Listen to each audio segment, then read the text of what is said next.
Le dépistage organisé en France a pour principe de dépister deux cancers différents, le cancer colorectal et le cancer du sein.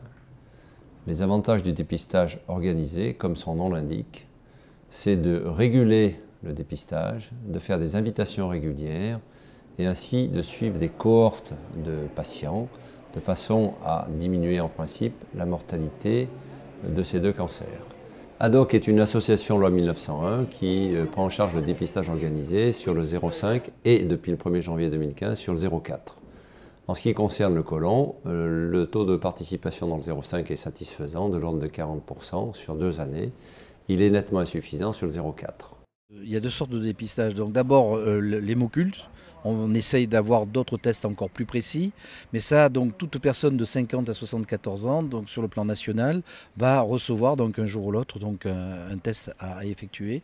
Il faut l'effectuer donc car justement ça permet de rechercher du sang qu'on ne voit pas à l'œil nu et qui à ce moment-là va déboucher en cas de positivité sur une coloscopie. Et c'est la coloscopie qui va permettre de voir si oui ou non on a des lésions et de quelle sorte et s'il faut surveiller donc le patient. Je rassure tout de suite les gens, il y a 50% de coloscopies qui sont négatives, mais au moins on a fait un examen donc de dépistage important pour éviter l'évolution malheureusement donc vers un cancer. Pourquoi? Parce que le côlon étant assez large, le cancer peut se développer sans être symptomatique du tout. Ce test est prescrit tous les 2 ans. Lorsque ce test est négatif, dans l'immense majorité des cas, il n'y a rien d'autre à faire qu'un test 2 ans plus tard. Lorsque le test est positif, il y a une indication de coloscopie qui est prescrite par le médecin généraliste.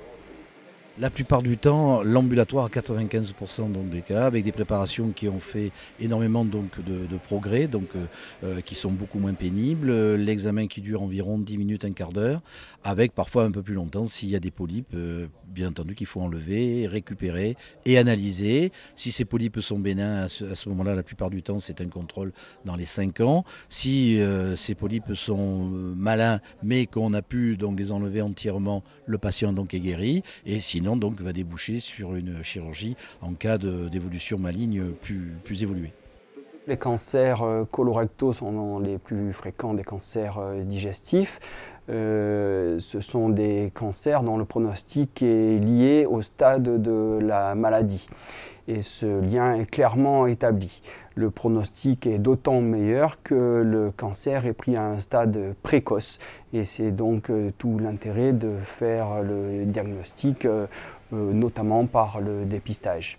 L'intérêt du dépistage est de diagnostiquer des polypes que l'on peut enlever par voie naturelle, par coloscopie, ou alors des cancers qui sont peu évolués, dont le pronostic est meilleur que des cancers malheureusement plus évolués, et c'est l'intérêt du test de dépistage. Ce test de dépistage qui est réalisé, soit c'est des patients âgés qui ont un test hémoculte positif, soit c'est chez des patients dont un des parents a eu soit un cancer colorectal, soit l'ablation de polypes colorectaux.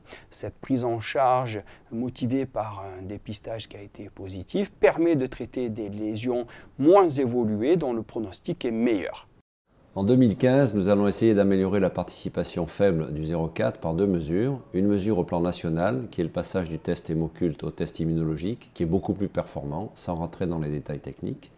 Et surtout une mesure au plan local, qui est le focus sur la communication, à laquelle nous croyons beaucoup, communication vis-à-vis des médecins généralistes et de la population. On est parti sur la base de vouloir transmettre un peu nos expériences et tout notre parcours de soins afin de faciliter le parcours de ceux qui malheureusement vont rentrer dans cette maladie, car en France, il y a énormément de cancers colorectal, comme vous le savez, 47 000 nouveaux cas par an et 17 000 décès. Et on a pris le centre de Maligé, où Madame le maire nous a eu la gentillesse de nous accueillir, parce que ça reste aujourd'hui dans le 0,4 un taux de dépistage qui est nettement insuffisant, car ça c'est le vrai problème en France, c'est que non seulement on a un test qui est gratuit, qui est facile à faire, mais malheureusement les gens ne le font pas aujourd'hui. L'objectif majeur que nous développons avec nos amis, c'est de chercher à avoir au minimum 50% de taux de dépistage et des actions de ce type, donc sensibiliser la population d'un côté, mais aussi, et c'est là où peut-être qu'il faut qu'on progresse encore, c'est qu'il faut que le personnel soignant, et notamment les médecins généralistes, s'impliquent beaucoup plus parce que avoir des tests c'est bien, mais encore faut-il que les médecins les prescrivent. Le rôle du médecin généraliste, il est en première ligne, donc effectivement c'est lui qui va aborder le patient, qui connaît ses facteurs de risque, qui connaît effectivement souvent la famille, souvent et qui peut orienter d'autant plus rapidement un dépistage quand il en a besoin. Le généraliste est là pour orienter ce dépistage, il est là pour le stimuler, j'allais dire, et c'est vrai que France Collomb nous aide aussi un petit peu puisque le dépistage est, je crois, aussi un de leurs premiers cheval de bataille.